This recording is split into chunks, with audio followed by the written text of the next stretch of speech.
Hey there, everyone. Welcome back to another episode of Platinum Achievements Podcast. As always, I'm Ray, and joining me today is my favorite... Let's see, what title am I going to give you? My favorite...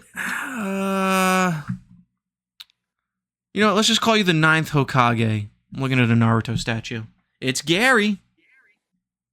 What's up, guys and gals? Actually, did they do a 9th Hokage? I don't know. I didn't get very far. That's on my to-do list. I think I brought that up in a previous podcast. Can't even type Google. Naruto's so good. Hokage. I think they're up to 8. There's a 7th.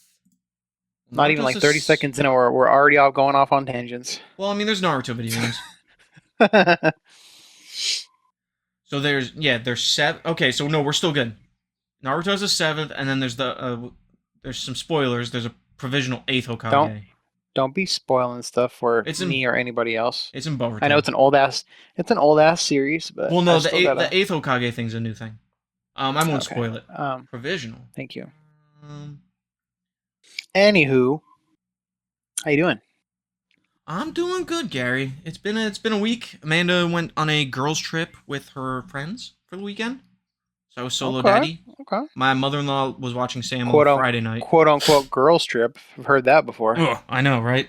If she's back now, I want to check her phone after that. If I find out she's pregnant.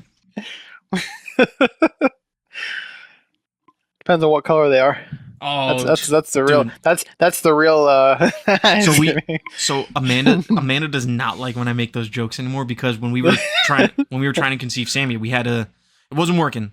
Thought it was Mountain Dew wiener, but it wasn't. So Mountain Dew wiener. Yeah, we just maybe weren't as compatible as we could have been. We did IVF, and it's not super expensive. It's not. No, so or am I thinking of a different? No, so you're yes and no. We didn't do the super expensive one. The one you're thinking of is when they take the egg out and then they inseminate it and then they put it back in. Yeah, we just did. I think what we did was they took my supply and they just, in the crudest sense, got a turkey baster and they just shot it where they were like, this is where it definitely needs to go, is my understanding of it. Mm-hmm. Compared to let's take all the parts out, make it, and then put it back in. But the turkey baster, my favorite scientific tool. Yep. But because we did that, I make the joke all the time, and I'm like, I thought Sam was going to come out a different color. She's like, don't say that. That was like a big fear of hers, that they would mix up the samples. But apparently, one, that can happen. So it's like a trigger for her. She just doesn't like the joke, and I'm like, whatever. But I think she was saying during the process, they are like, anytime anything gets touched, it's like, this is Ray's. Like the doctors call out, not that this is Ray's, but I'm like, that's yeah. They're like, Ackerley. They're like, who's Ackerley? Ray? Yeah.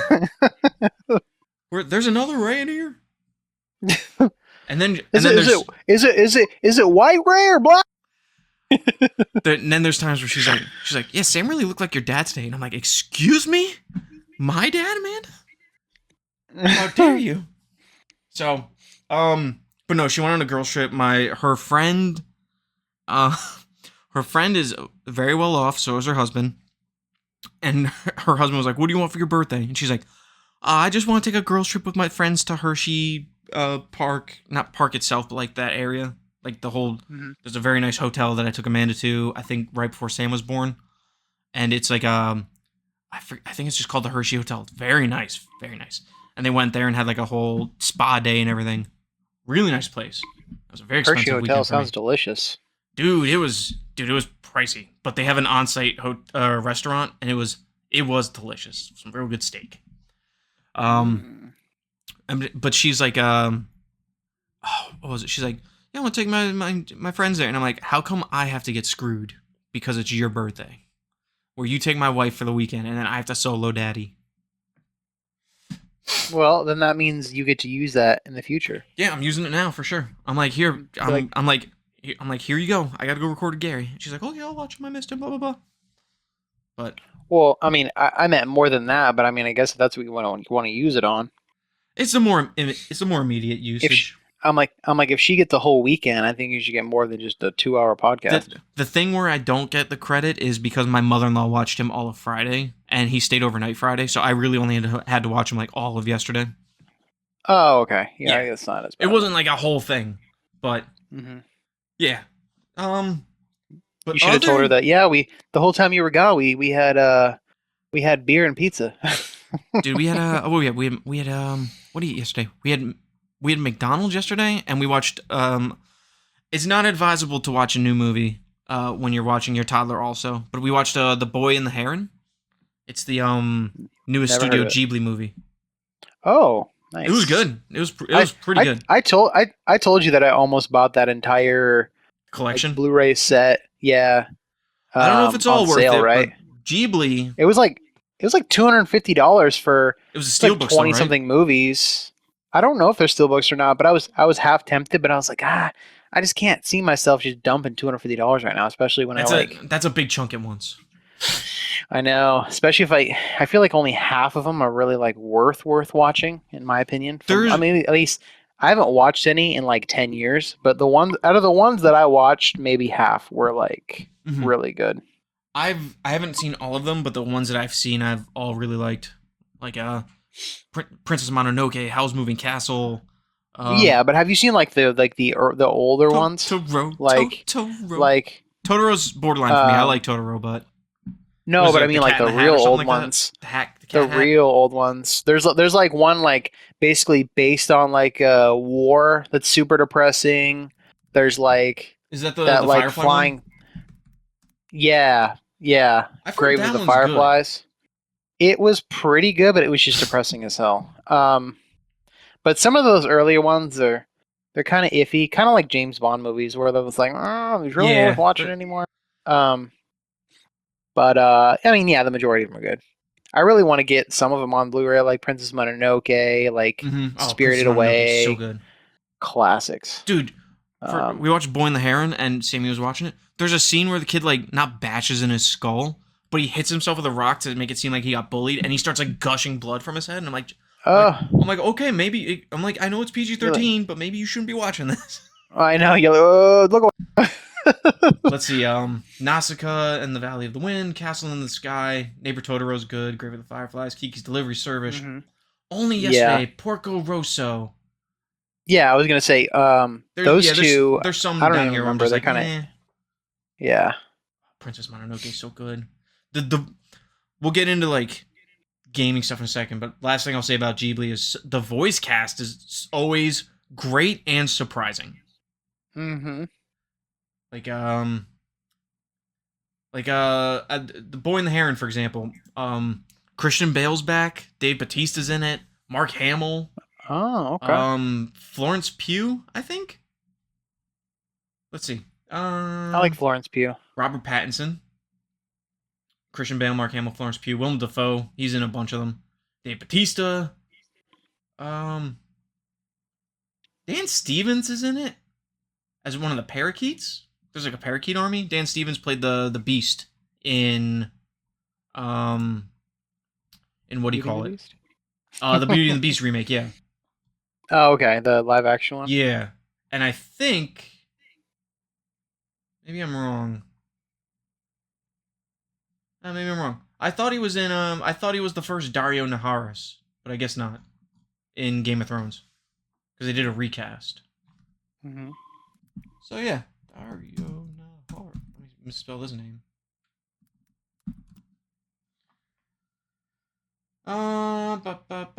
But yeah, other than that, I've just been chilling, playing some games, watching some movies, which we'll discuss. They're game related hmm movies, and also not. But yeah, how about Okay. you? How Okay. about you? It's been pretty solid week actually. Like work's been a little slower, so Not I've slow actually enough to gotten play a some. way out, huh? And you're I gonna bring keep, that up. I keep, Um, I keep hearing old text you at night. I know, I'm terrible. I'm bad about reaching out to like my other buddies too. That like my other friends who just had another kid. Gross. Like he's like, yeah, Another I'm kid. free. I'm free these 2 days. Are you free at all? And I'm like, yeah, I should be free at least somewhat. First night, I didn't even text him at all. I'm like, I'm a terrible friend. Let's be Like, real. Multiple kids, you're not free any night. I don't want to hear it. he made it work. We played Fortnite the following night for like. Ooh. I was actually the one that tapped out because I had to work the next or get up early and work next morning, How old are his kids? and I'm old and tired. Is this Jason? His no, this is my other like basically like really close friend that I've had forever, Jeff. Jeff. Um, My name Jeff. my name Jeff. He has I think his so he has one kid who's his boy. I think is actually roughly your kid's age, Sam's age. Oh, okay. And then obviously he just had the girl, which she's only a few months old at this point. Crazy. So Ah, yeah, you can he's get got away. his You can hands get away with a full. baby. If you got a good Yeah, sleeper. yeah. I know. I'm hoping. I'm hoping when we have kids, like they, they're good sleepers. They're good If they're sleepers like, until a sleep regression hits, and then by the time you're done with the sleep yeah, regression, the next one hits, so on and so forth. yeah. That's honestly like for me, like that's gonna be the hardest thing. Is I get fucking cranky as hell when I don't get enough sleep. So I'm That's just gonna have to like, I'm easily gonna the need to hardest part. like, yeah, hold it in because obviously that's not gonna help anybody. The I don't know if I've said it on here. The key to those moments for sure, and I crack too sometimes. Like Yeah. Sammy, because he's like he might have like autism or he's got some sort of stuff going on. He hits. Mm-hmm. It's mainly just me and Amanda. He hits us a lot, especially when he's real Mm-hmm. excited. So he starts smacking my face. Dude, the other night he started wailing on me, and I grabbed him by his shoulders and I like gave him a gentle shaking, and I like stared him right in the eye. I'm like, Sammy, how would you like if I start smacking you in the face? And then I felt bad after, but would never actually hit my kid. There was No. Yeah. the first time he clocked me though, we were getting his haircut. Like we were standing outside. He clocked me so hard in the face and it was so unexpected. I raised my hand out of instinct to like defend myself, and I'm like, whoa, like, whoa, he's a Yeah. he's a Reel baby, it in. and you'll go to jail. Yeah, reel it in, Yeah. and he'll have a lifelong of trauma. Oh my god, dude, that's that's also one of the crazy things. Like they tell you some things in the hospital, like this and that. They don't really prepare you. Dude, they sit you down and they make you watch a shaken baby video, and it's terrifying. Like I couldn't imagine doing something like that to my kid. Yeah, yeah. There's some fucked up people out there. Roxy, Like, shush. Ground over there. God. But anyway, oh yeah, one thing I was gonna say. One nice thing at least, like one reason I know that like like I definitely want to have kids with my girlfriend that I'm with now, as opposed to any previous partners. Like we're really dude, she might be good at listening. You like better calm it down. I know. No, I'm just saying like because I told you we're gonna probably start trying like early next year. Dude, I started But trying in college. oh, I'm sure you did. We'll practice. Your hand doesn't count. Uh, Listen, well, you're making me lose my train of thought. Stop it.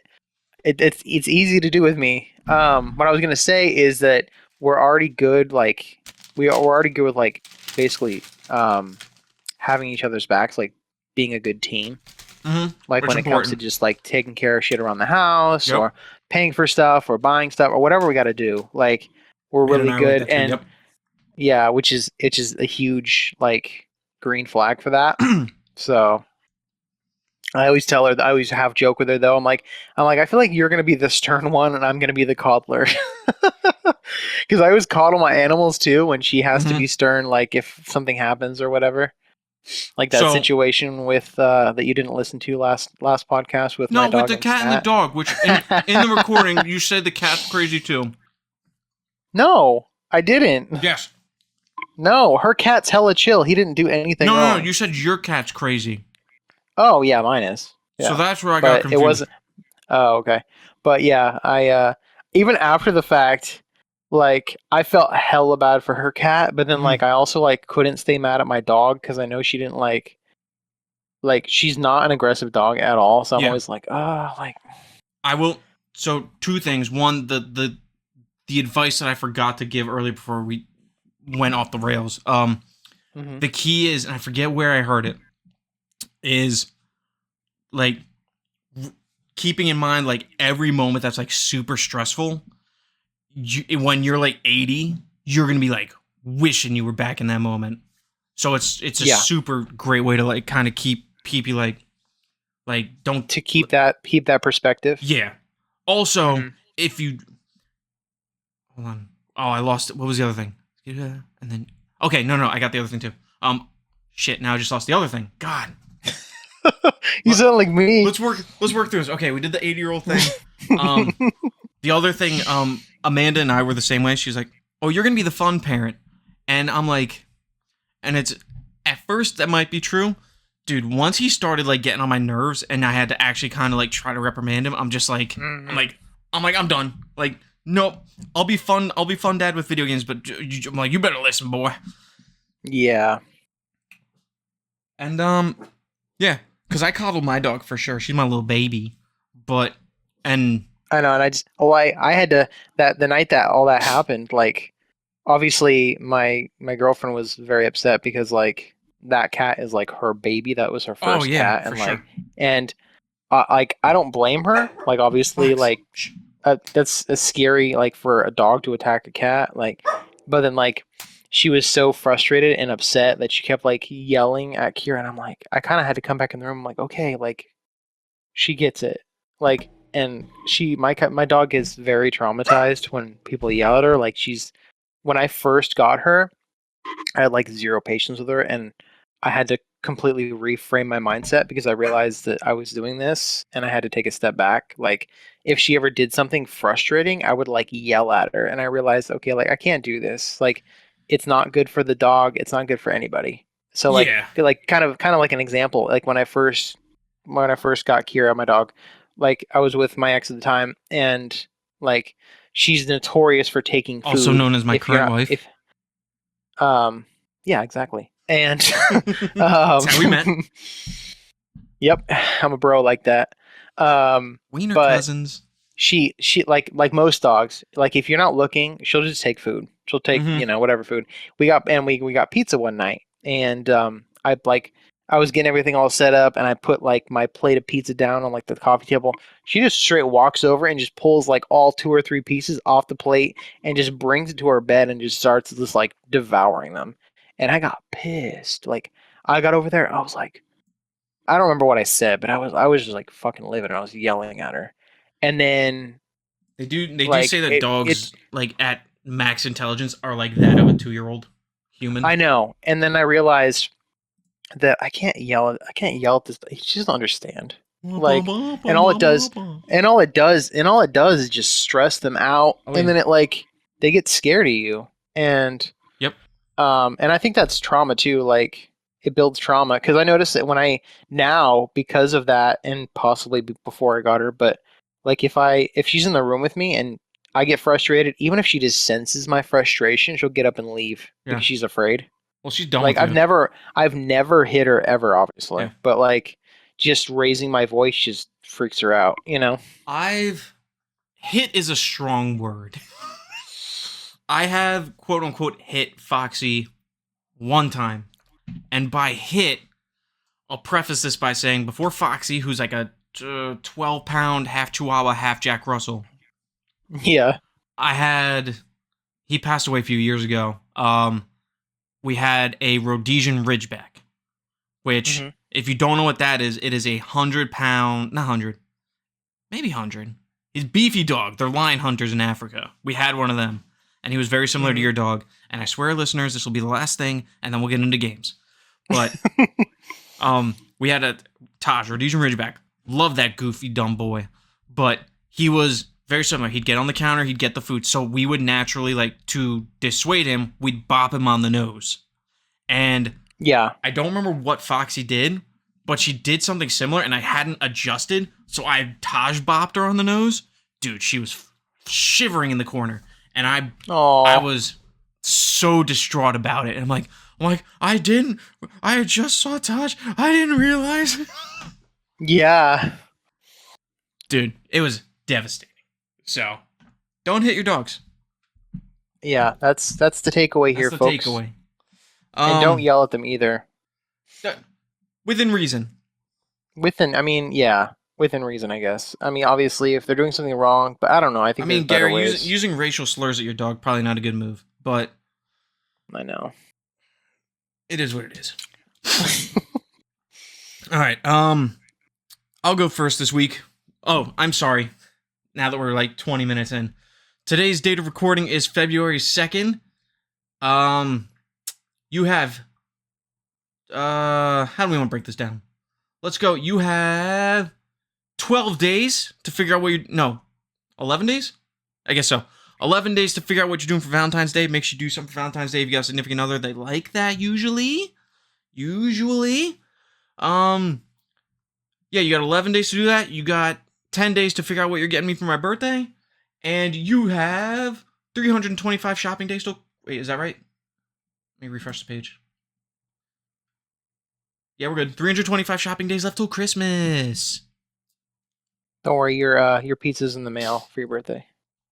My daddy actually went to I think he went to like a yard sale or something, and he got me some manga. But he's also I think he's probably getting me something else. What kind? Wherever he went, it was like I think a lot of it was borderline hentai. A lot of romance novels. I was just gonna joke about that. I'm like, was it naughty manga? Some of them looked like it. But I was scrolling. He was like, "You still into these?" And I'm looking through. I'm like, not really any of these. I looked up a couple of them. A lot of dating ones. He found one. It's like a stack of 4, and I couldn't see how much they were. But for a manga called Moriarty, and it's like a retelling of the Sherlock Holmes story, but from the point of view of Moriarty. Oh, that's kind of cool. Yeah. So I was like, if you're gonna give me any of them, like that would be the one. So he said, "Happy birthday," and I'm like, "Thanks, Pops. I'll see you at the end of the month for hibachi." That's what we're doing. Nice. Hibachi's good. Hibachi is good. We go every year for my birthday. I gotta invite a few people still. But we have me sitting at 731,320 gamer score, 124 platinums, 816 golds, 1111 silvers, 2595 bronze. And we'll start with my trophies. I beat Nexomon last week. I completed Infamous First Light. I forget if we talked about that last week. I think you were talking about like you just had to like do the challenges or something. Yeah. Okay. Yeah. The challenges not too bad.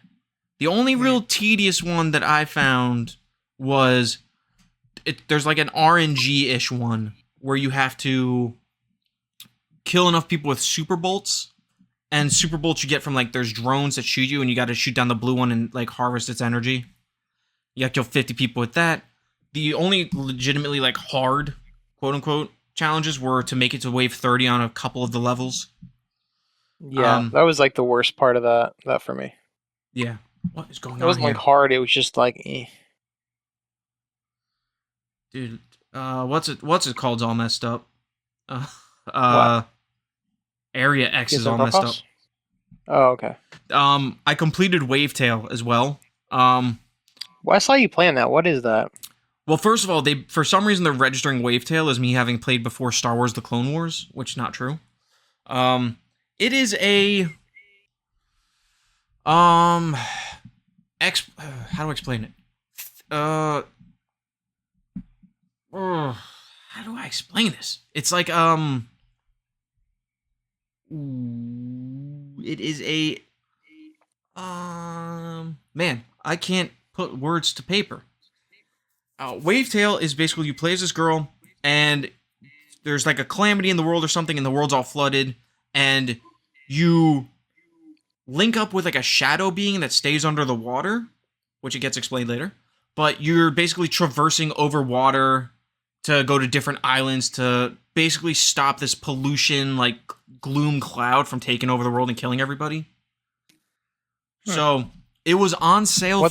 It was on sale forever ago. What's the gameplay like? It's a platformer with some traversal aspects to it. Gotcha. You're mostly like traversing over water. It's fun traversal. It's a gorgeous looking game too. And it's voice acted for the most part. Very easy trophy list. The there's one quote unquote. I don't even think there's any missables. I think you can get them all in just playing the game or maybe the post game. There is 4 races you have to do. The 4th race is actually a little tricky. But other than that, it's pretty much all straightforward, just story related. One where you have to go interact with the guy like 15 times because he tells you different puns every time you're at his shop. The majority of the length will be from not realizing that you don't have to actually do side missions and you don't have to collect the currency of the game unless you want to trade into the shop to get items and change your cosmetics. Other than that, completely optional. You can fly through the game. And it's a good game. I would give it like a 7, maybe. 6 hours-ish. Okay. Nice little weekend game. Yeah, I would say it's a weekend game. I did it in a weekend. Mm-hmm. Or like a couple. I did it in like 2 sittings. It wasn't bad.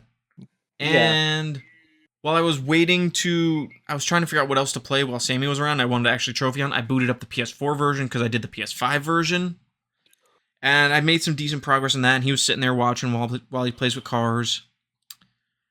And also, I realized Nexomon comes with a PS4 version. So I'm not playing that anytime soon. But, I mean, wait for that trophy list to be on my list too. Mm-hmm. And then as far as the Xbox side of things, have I touched anything Xbox? I talked about the Grim Idol last week. Not much on the Xbox side because I've been chipping away at a lot of PlayStation. And I'm chipping away while Sammy watches at Assassin's Creed 3 Remastered. Just doing collectible stuff, and if I'm engaging in combat, it's all fisticuffs. I'm not actually bloody murdering people. Yeah. And aside... Jumping through trees and shit. Yeah. You jumping some trees, getting some almanac pages. What's the other collectible that I was doing? Trinkets, treasure chests, etc. And while I'm not doing that, I've been watching a lot of Red vs. Blue. As I was telling Gary before we started recording, I watched, Friday night while it was Daddy Alone time. I watched... We don't want to know what you watched during Daddy Alone time. You know what I did during Daddy Alone time, but also I watched season 4, and I fell asleep watching season 5. I finished it in the morning before I went and picked up Sammy. Then when Sammy, I think he slept yesterday. I watched season 6, or maybe I started it and then I finished it when he went to bed. So I did 3 seasons, and then we watched Boy and the Heron. So, Red vs. Blue, very good mini-series. How many seasons are there? There are... It's like 8 or something? No, there might be 19. Holy moly. Let's see, there's the 5, and then there's a trilogy after that, then another trilogy. So that's 11. Then there's a season that doesn't really matter. That's season 14. Because it's like an anthology, like different animations, short stories type of deal. That Blu-ray I can't find. That's a hard one to get. Then there's seasons. There might be 19 seasons. They don't have like a Blu-ray collection that just has everything in one package? Not of all of them. I'm sure they would have at some point, maybe, if they intended to actually end the show at some point, but kind of got shut down. Yeah. So. Sad face, but if I was a huge Rooster Teeth fan, by the time I popped out, and then I would come back in every now and then, I'm like I don't recognize any of these people. They're so scattered with what they were creating. There didn't seem like a clear vision at all anymore. Achievement Hunter didn't have anything to do with achievements anymore. It was, I don't even know what they were doing. Bunch of sellouts. Kinda. It made sense at the time, but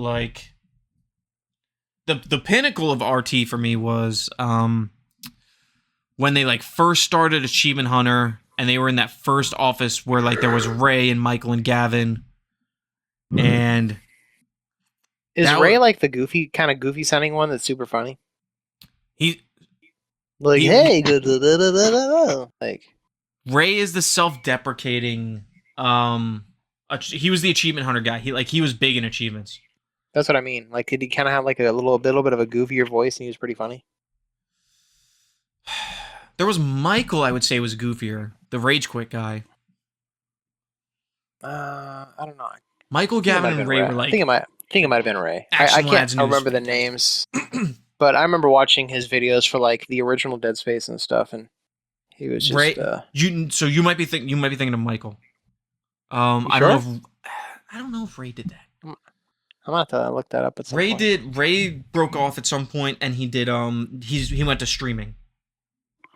I'm gonna real quick. Yeah, go ahead, look it up. I'm gonna YouTube it and see. But anyway, those are what I've been doing. Those are what I've been playing, and we're already running pretty long.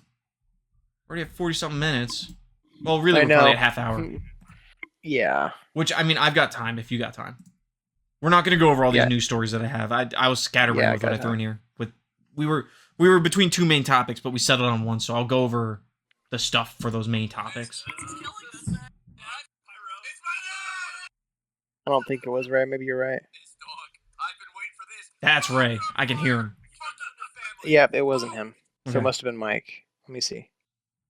Sorry, I'm like real quick. It's bothering me. His Crackdown videos are fantastic. I love like his original Rage Quits.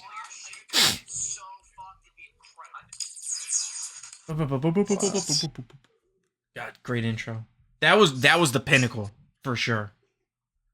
Once they moved into the airport hangar, No, it's Jeff. It's Jeff. Foxy, stop. Oh, Jeff. Oh, Jeff's great. He's a founder. He played he did Griff on Red vs. Blue. He was the orange one. Yeah, I think it. Yeah, it was Jeff. He's my favorite Now one. you say it with Dead He's super Space. funny. I remember him doing a Dead Space video. Yeah, he's super funny. Yeah, He's Jeff's my favorite great. one. Yeah, They were all great. All except he was great maybe at the time, but I don't know if you kept up with it. The Ryan guy, kind of a monster. really. Legitimately, like What kind of shady stuff we talking? stuff with fans. That may not have involved the consent word. Oh, great. Like the engagements were consensual, but some of the things that he did during them, maybe not so much. Kind of an affair, or 50. Not a great guy. Mhm. Lovely. Although he is in one of my favorite videos they've ever done, which is unfortunate. Where it was before Ray left, and they were in the new place where they were changing his gamer tag while he was on a podcast, and they were like going through trying to figure it out, and they got to a point where they brought the controller on stage and they had him hit the button, and he switched his own gamer tag without knowing, and it was a pretty good like escalation of emotion. It was really funny. You had Ray egging him on, and then as soon as it got to the point where they were gonna do it, he's like, no, I'm out. He's like, I'm not doing this anymore. And then Ryan comes in and he's like, I know it wasn't Ray's idea because he's got the most to lose with his gamer tag. He's a monster. Good video though. But anyway, Gary, what have you been playing? Let's get this back on the tracks. So I finally finished Hidden Cats in Santa's Realm. Did you? Good job. I finished my homework like a good boy. Oh, that Um, reminds me. I- I don't mean to cut you off. Sonic Heroes or whatever that game is that I said I was gonna play for the year. That game is truly terrible. Is it really? That I game saw is that you like started it. Are awful. you just I forgot that I gonna be played like, that. fuck this? Are you just Dude. gonna be like, fuck this? Terrible game. I tried the shadow levels. I might just have to concede on that one. It's so bad. If you're hating it, like I'm not gonna force you to play it. Like I'm not a monster. Yeah. Um, I don't But, know. I'll jump back in and maybe chip away at the actual story, but like, dude, the shadow mission was terrible. it's funny because I've heard mixed things. Some people are like, "Oh, it's actually pretty decent." Some people are like, "It's fucking terrible." Listen, Like, the people so that say it's decent are Sonic fans that have had to deal with garbage Sonic for generations. They probably are. They It's probably are. They're probably Stockholm syndrome. well, compared to Sonic 06, it's a masterpiece. You know what I Sonic mean? fans Like, are some of the worst people on the planet. I'm gonna the amount of I mean, I don't know if I'd go that far. It depends on the person, but they're like- okay to bad, okay? I kind of feel bad for them. Like I Yeah, feel I like would. They got 3 they movies. haven't eaten they like recently they've been eating decent, but man, they've been fed a lot of garbage over the years. Like While some of us they're are having steak dinners, they're and I don't want to equate this as well they're because over. I like the place's steak. They've been getting Applebee's. Yeah, No, you know what? TGI Fridays, their steak sucks. Applebee's, and the server takes 45 minutes to take your order, and the steak's like Hmm. freaking not even very warm.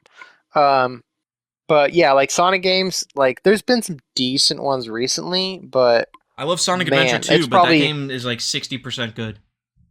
yeah, I agree. I grew up with that game and I freaking loved it, but I agree with that Hmm. statement. First one is I have nostalgia for the first one, but it's even worse than the second Hmm. one. And I would say 19 seasons for Red vs. Blue. maybe hot take, but about 70% of Sonic games are garbage. I think that's generous. Like that's including so the 2D ones, honestly, I can't play those. like I'm I've incapable. played I'm probably just a terrible gamer, but besides maybe the second one because that's nostalgia and the music's just so good in that one, I just don't think they're very good games. Like Mm. I like I said, it might just be me being a terrible gamer or whatever. They're okay. I think Mario's more fun, but I think it's just because it's like they're designed to be these levels where oh they'll go as fast as possible, but then you have to stop and do all these platforming segments, which just ruins the flow. And I've Hmm. heard people say, "Well, that's not what Sonic games are about. They're actually about platforming and blah." Like, well then that doesn't make any sense. Why would they make Sonic so fast, but then why would they create these levels where you're just stopping and jumping and doing these like things where you're not going fast? Like, It's it just similar it to me. feels, It's similar huh? to me with Crash Bandicoot, where it's like if I can't see where I'm going, I don't want to play this game. Even though I like Crash Bandicoot, but Oh, like the level, like the chase levels and stuff oh, like that. those chase levels are terrible. Yeah, I yeah, hate those levels. yeah. But I know. I'm Sonic is like, just well, like Sonic's like I'll stick on a track and hope I land on the right one for I those older know. games. Yeah, and I haven't like we were talking about Sonic Adventure and stuff like that. Those Running games I think are around pretty at the fun. They speed have a of lot of sound. oh god, I love that song. It's a Got great level, places to go, gotta and follow my the way. Chow Garden is so much fun. I know, and Love it's that. hella relaxing too. Yep. Um, I don't like the Knuckles or the Knuckles slash Rouge and the Eggman slash Tails levels. I just don't like them. same. Um, What else have you been playing yeah, before we keep going on go off Sonic? on tangents. I know. So, Oh wait, I the reason I forgot the reason I wanted to bring up Sonic fans. yeah, Um, obviously I troll or I don't intend to troll. I try to just the way I see it is I try to like combat illogical thought. It's a terrible. It's trolling. Whatever. I'm not gonna split hairs. I try to troll people on Instagram on some of the videos. The amount of people that thought that Sonic 3 the movie was gonna be one a $1 billion movie and two was gonna beat Mufasa. These people are insane. Like Mufasa's not a great movie, but it's a Disney movie following up a billion yeah, dollar movie that people are gonna go see. And Sonic's haven't even broken $500 million. Like these people are insane. yeah. But I digress. As All what right. you were playing, other than the Cats game. Oh, I was gonna say I roped I roped my girlfriend into finishing it with me. Nice. Did Um, you get that bug again? so I was gonna say so I finished that and I quote unquote I say quote unquote got the platinum because I had notifications turned off. So I'm like, well, I Mhm. got the I know I got the platinum, but it didn't pop because I had notifications off. Was And I that was like like, you know, is when you do stuff like that? Is that like a all right? I'm gonna hit this. I hope it's there type of deal, or I did you mean, check your it's list? yeah. I ended up checking my list after Mm. because that's just how I am. Okay. But and then I was like, well, I kind of want to just finish the Xbox one of this one because it's fresh in my mind, and I only have that level left. And lo and behold, I started up. I didn't know this was gonna happen. I quit out of the game because the glitch was still there. So and I restart the game on Xbox, and it loads it up where I picked off. Like I only had to find like 15 more people, and the glitch was gone. Like I could just finish it. It took me like 10 minutes. I was like, sweet. I didn't realize it saved where you were at in the level if you just quit out of the game. That's awesome. Like, I don't know if you knew that. I don't know if you I tried that, I feel but like that's Foxy, shushies. I feel like I might have known that. hmm I think I've done that. Foxy. But I my feel like girlfriend actually this dog. helped me come up with a more patient way of doing that level, like doing those levels where you have to find all the people and all the cats and stuff. Because I was like, I hated him before because I'm like, well, especially with the Christmas one, because half of the characters look the same. Yeah. Um, and I was just impatiently clicking all over the place, hoping to like find them. And my girlfriend's like, why don't you just zoom in and just look for each one at a time? And I was like, oh, that's going to take too long. It was actually faster doing Yeah. that way. And it was like more This enjoyable because dog. I don't have like ADHD brain where I'm just trying to like click on everything. So like I did that with the Xbox one and I was like, oh, no, that's a way more enjoyable way of playing the level. Who'd have thunk playing it the way you're supposed to? So I'm I I'm kind of like not I'm not dreading doing that level on the other ones now because now I know okay, well, if I kind of do the slow and steady approach, it actually ends up being more enjoyable and possibly even faster.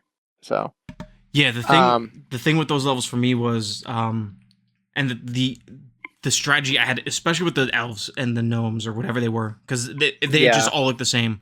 No yeah, I know. racism intended, but I tried at one point to be like, all right, this person is looking this way, so probably on this side of them. Like it was a nightmare doing those. But as like you said, yeah, I think I did it accidentally, where I closed the level out and then booted it back up. hmm Oh man, I got my dog on All my knee. right, She's and then freaking out. I also decided because after that I didn't know what the hell to play, so I used a number generator to pick a random game from my game pledge list, Mm-hmm. and it chose Kirby and the Amazing Mirror on Game Boy Advance, Ooh. which I started that game like years ago, and then I just dropped it. But it's basically I don't know. Have you played any Kirby games? I played the one and only Kirby Air Ride. As far as I'm concerned, that's the only Kirby It's game. it's very different from that. It's kind of like the old school like side scrolling kind of platforming. I call them suck 'em ups Mm-hmm. because you suck up enemies, you get the powers and stuff. But the basically the defining feature of this one is it's a Metroidvania.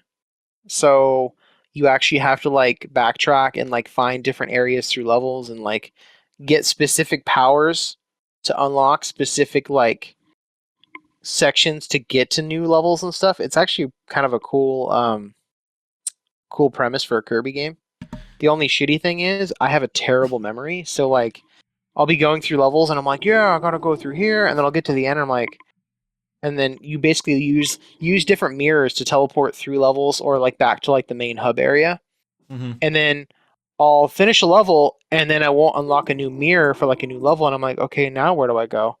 Because I'll have to like basically they're basically forcing you to go through one of the old mirrors through the other levels and backtrack and get a different power and take a different route to unlock a different level. And I'm like, I don't even know where to go because I don't remember where.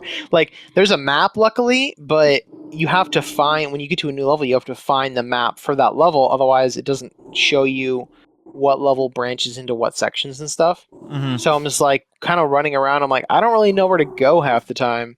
So I'm enjoying it, but it's also like that's probably why I dropped it before because it gets to a point where I'm like, I don't freaking know where I'm going. I don't know where I've been because I have like goldfish memory. So that's one reason why I kind of suck at Metroidvanias. Yes, but can you travel around a city and build an omni powerful go kart that you then race with? And I don't think so. I don't think it's a go kart. Aren't they like flying I mean, things? it's Aren't they as like close as you get. stars? They're Isn't it like a flying star? they call them stars, but then you like you build these wacky ones. Kirby Air Yeah. Ride was so good, and by Kirby Air Ride, I literally mean I've only really played the city level where you go around the city for Yeah. like 30 minutes, and That if they was like the put main. That's like the main game mode, right? I don't think it's the main one. I think the main one is just actually racing. Hmm. But that's the one I did. I loved. Oh, I've heard so many good things about it. I bought it like years ago, but I oh, still haven't played it. Kirby Air Ride. For those who haven't played it, I don't know about the actual racing, but just going around for a half hour and just going around the little city, and there's little secrets to find. Like, you find 3 or 4 pieces of like an omni powerful cart, and there's like two or star, and there's 2 of them, I think. Um, so much fun. And you build like your buffs for your vehicle as you're playing through the level. There's different Yeah. world events that happen, like meteors will attack or something like that. Like crazy fun stuff. As far as I know, they also took some elements from that game mode and put them into like the 3DS version of Mm. Smash Brothers. Oh, There was like a that's game cool. mode in that where you basically had to like race through these levels and you get like power ups and stuff, and then at the end of the sequence of levels, you'd have to like fight. You'd have a normal Smash Brothers match with like basically everything you collected up to that point. Mm-hmm. So like if you didn't do a good job collecting shit, you were kind of fucked. Mm-hmm. So I think that's where they took that premise from. It was interesting. You Um, playing anything else or and then I finally started Oceanhorn, okay? the one that you picked for me. Yeah. So I started it on my Steam Deck, put about a half an hour in, and then um, I got distracted and I decided because I still had the Yakuza itch, so I decided to start Yakuza Like a Dragon, which is technically like Yakuza 7. Dude, it's so good. Like it might be. I'm only how many hours do I The have? Yakuza's good, not the Ocean Horn.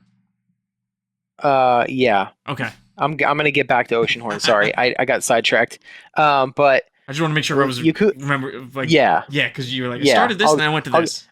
I know because I have to basically like kind of build up to it if that makes sense. Mm-hmm. But I put like 14 hours into Like a Dragon over this past week, and it's like it's slowly becoming my favorite Yakuza game. Like it's Nice. they just they take the normal like Yakuza charm and just wackiness and they dial it up to like 11. Like it's just Mm-hmm. it barely takes itself seriously. It's like it's got some of like the craziest shit in it. Like there's a mini game that I discovered from like one of the sub stories, and there's like this guy that he opened up a theater for like old like classic movies, and he's getting mad because everybody keeps like going to the theater and then just like falling asleep instead of watching the movies. So you go and you're like, oh yeah, I'll watch. All right, and he just sits the owner just sits there and watches them all day long, but he wants you to sit there and watch one with him, and it turns into this fucking mini game where all of these like all of these sheep wearing suits pop up, and it's like this mini game where they're trying to put you to sleep during the movie, and it has like a little bar that shows how long the movie is, and you have to like try to like it's like a rhythm game where you have to like press all the correct buttons to try to like knock out the sheep before they like lower your energy meter and stuff. And I was like, what the fuck is this? Like, it just some of the craziest shit. Like there's a sub story where you see this flyer and it says like it's called like pound mates, and Mm-hmm. the older guy in your group, he's like a kind of pervy, and he's like oh he's like I wonder and it says like first one's free or something, so he like calls the number, and he's like yeah, and they're like yeah, we're gonna send somebody over to you and just give us your location. He's like oh sweet, I'm gonna get lucky, and they send him like this big buff dude, and he's like yeah, I'm ready to fight off whoever you need to fight off. And it's called pound mates because you literally call them because they freaking pound on your enemies for you. It's not what other people think it is. And it turns into like this crazy thing, and now basically you can unlock these characters that'll just show up if you call them. The first one's free and then you have to pay for them after that, but there's like these wacky characters. Apparently there's like I haven't unlocked it yet, but you can unlock like a freaking lobster to come help you, like a giant lobster, all kinds of crazy shit. Like, but it's really good. The battle system, it's refreshing because it's not so. In all the other games up to that point, it was just like a beat 'em up fighting system, and this one's it's like an old school, like almost like JRPG style. It's like the newer Persona games, or even just old school RPGs. And the main character's like he was like a gamer growing up, so he's like obsessed with like Dragon Quest. So like everything is like centered around that. He has like this overactive imagination. So like whenever he sees enemies, when you get into a fight with them, they completely change into like these goofy ass things. Like you'll see like this guy that was drinking, and then he'll like all of a sudden he'll change into this character who's got like the freaking like the little beer hats, Mm-hmm. and then he's got like a trash can lid for a shield and like this other thing, and all the enemies are just hella goofy looking, like because it's supposed to be like his overactive imagination. And they even like make a joke at the beginning when it starts happening, and he's like, "Did you see that when we got into that fight? Like all the people just changed into these things." And the other guy's like, "What the hell are you talking about?" he's like, I think it's just your imagination. And he's like, "You guys didn't see the enemies change?" And they're like, "No, like you're crazy. Like you're over like it's just your imagination." And like it's this whole thing, and everything is just tied into that. Like even like when you complete like a sub story, it has like this little like Dragon Quest style jingle and stuff. Like it's all just kind of tied together.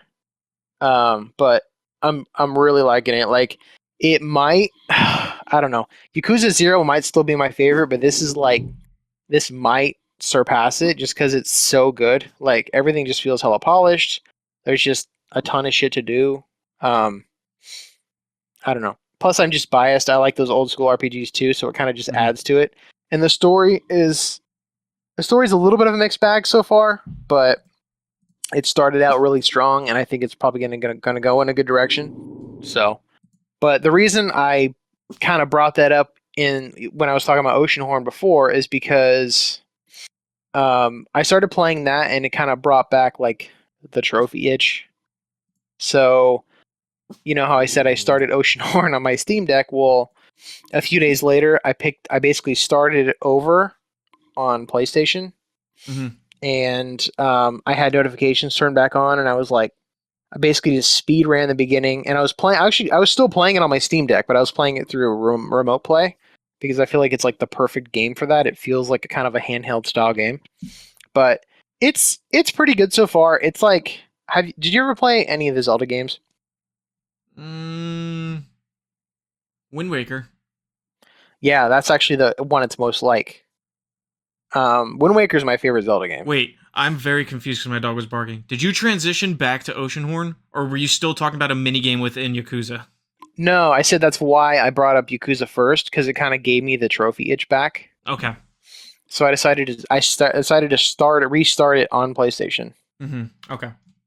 Um, but yeah, it's kind of the best way to explain Oceanhorn. It's like Temu, Legend of Zelda Wind Waker. Yeah, I can It's see that. like we have Wind Waker at home. Like But it's with Breath of the Wild's clothing. yeah, Yeah. and you don't really get at least not so far. I'm only how far am I in? Hour and a half. You don't get to control the ship. You just pick the location, Mhm. and then you get a weapon, and you can like shoot shit on the way there. Yeah. But Yep. I don't. It's I don't okay. It's obviously don't. okay. It's yeah. Have you played it? Yeah, I 100%ed it. Oh, you did. Okay. Yeah, Yeah. yeah, So yeah, you yeah, know what yeah. I'm talking about. But yeah, it's all right. Like, there's times where I'm not gonna lie. Like, most of the way through dungeon, I get a little bored. But Mm-hmm. Oh, absolutely. um, Yep. like the one I just did, the first real dungeon where you get the bombs and stuff. Mm-hmm. There's a few times where I got a little lost, and then finally I figured it out. But I was like, a little. And then they're not. I feel like they could be better about telling me where to go next because they don't really like explicitly like give you like an objective marker or like in the main like in the menu it doesn't really tell you where to go. You kind of just have to figure it out, which is it's cool, but it's also kind of annoying. Mm-hmm. Um, but yeah, it's all right so far. I'd probably give it like I don't know, like a 7 or something, maybe a That's what six I'd and a probably half. rate it. Um, but yeah, I mean, I'll probably push through even if there's some boring moments, just because I don't think it's very long either. So, Mm-hmm. but and I think hold on, I think that's all I played. Like most of my week was just Yakuza Like a Dragon. It's just so good. It's so good. Like I just want to keep playing it, see what happens, and just like I was saying, like I was going back and forth, like I was telling you earlier before we started recording, but like I'm going back and forth with I every week I think I bring up the same thing. Like I'm like, well, do I want a trophy on? Do I not want a trophy on? Like, because it would be nice just to turn my brain off and just play games, and then if I stop enjoying them, stop playing them, and then if I keep enjoying them, like finish, kind of like what I did with um, kind of like what I did with Fight Night. Just kind of like play it until I enjoy it, and then when I stop enjoying it, just stop playing it. Like, but that's the problem is when it comes to like trophy hunting, I'm like OCD now too about completion percentage and it's gonna affect my completion percentage and like I kind of I feel like the kind of the best of both worlds approach was back when I was on like when I was like achievement hunting on the 360 because I would shoot for at least 700 gamer score per game, Mm-hmm. and if I didn't hit it, I didn't stress. I didn't give a fuck. I would Yeah. just move on. Like That's I think and I think that's the go ahead. better thing on Xbox compared to PlayStation is on PlayStation at least it feels like there's just the singular goal of get the platinum or to complete the game, where on Xbox the goal is like more so I think like, oh yeah, like the 1,000 would be cool, but like if I can get like a solid gain in the gamer score to like bump my total score up, that's cool too. Mm-hmm. I like that aspect a little more because Yeah, PlayStation is just I'm just like I don't care about what rarity the trophies are. They're all just challenges to me. I just want the platinum or the 100%. Like that's all that really I know. matters to me. Where on I Xbox, feel it's like yeah, the 100% would be cool, but if I can chip off some achievements and get some gamer score, that's cool too. yeah. I just feel like the carrot at the end of the stick, the carrot at the end of the stick. You know what I mean? Yeah, The like the platinum just feels like it's more motivating for me. Like I think it's another true. reason too If why on every game had a Xbox I platinum, was 95% of them do though. but some of the good ones Um, don't. I know, I agree. Look at Apex Um, Legends. or the non RE4 remake. Wait, what do you mean? The original Resident Evil 4. Oh, really? It doesn't have a platinum? No. Like the Uh, original one, like the port from GameCube? yeah, the one that's like just the PS4 version or whatever. Well, no, there was a. Oh wait, hold on. You're talking about the. Oh I wow, the think PS4 version doesn't. no. Well, I'm not talking about. I'm not talking about the remake. I'm talking about like just the port. no. The reason I say that is because there's. I guess maybe they didn't port it on the PS3, but there was a The three. PS3 one doesn't have it either. Oh really? Okay, because there's the Yeah. 360 So port. yeah, And I then there's forgot the there's a yeah, I forgot there's like the remake. PS3 version too. Yeah, there's the remake on PS4, Xbox One, and then there's the actual remake of it. Yeah. So wow, that's crazy. And I then know. there's what is it? The Hidden Cats in London, no platinum. Come on. I And know. yeah, I don't understand why just every game doesn't have a platinum. It just makes no sense to me. I think it's up to Well, it's up to the developers apparently. yeah, Well, cuz the way that I'd understood it from a Kind of Funny podcast, and who knows if it's changed or whatever, is they submit their list, they say they want a platinum, and then there's like a variety of people at Sony that do like the certification. And then if they're just like, oh, you don't get a platinum, some devs don't know that they can push back and be like, no, we want a platinum. And then they'll just be like, okay, here's your platinum. Like they don't care. But they're just I don't but then I've heard it's also points based on the back end. Like there's no consistency. there's not because I mean if you look at games like Vampire Survivors, it's like there's what 220 trophies for that, Yeah. and they just split it up into like freaking 15 DLC lists or whatever. It's Yeah. like so it's clearly not like that hard of a limit, Mm-hmm. if any. Like I don't understand how they do it. It's weird. I just play the game, so I don't make them. Yeah, but anyways, kind of going back to like I don't know. Part of me wants to just be able to play shit without worrying about that ding because at the end of the day it doesn't fucking matter. The games matter. That ding's pretty motivating. It's motivating, but sometimes it detracts from the enjoyment in a way that makes it pulls away from the experience of the game itself. Mm-hmm. That's kind of what I'm saying. I get conflicted with that too. The way I see it is the benefit of like I always think like, man, what would it be like without achievements and trophies? Like would I play as many games? And the answer is no. If I didn't have achievements and trophies, I would be just playing. I'd probably just be playing, a Call of Duty, a Gears of War, a Halo, maybe Assassin's Creed. Who knows what else? But I know the that's one thing incentive I is what noticed too. the incentive is what drives me to play like games. I would never play a game like Road 96 if there weren't trophies and achievements. But I also really like that game. But there's so many games where I'm just like, I'm glad it had achievements and trophies, because otherwise I probably never would have played it before. Even like Life is Strange, which I love the Life is Strange games. Mm-hmm. The 15-year-old me would never have touched them because, one, money was not tight, but like not as accessible. Like, I wasn't buying the games myself. But that's the trade-off. I know that's I think it's a better noticed benefit. that too. I noticed that too. Like, I'm less motivated to play or even finish stuff without trophies, which I don't know. That's the thing. I've never given it long enough without trophy or achievement huntings, like without the notifications, to try to like reframe my mindset to really see if it would be better without them. And that's kind of what I was trying to do, but like my brain's just so my gaming habits are so connected to it at this point. Like, I don't even know. We're addicts. You can say it.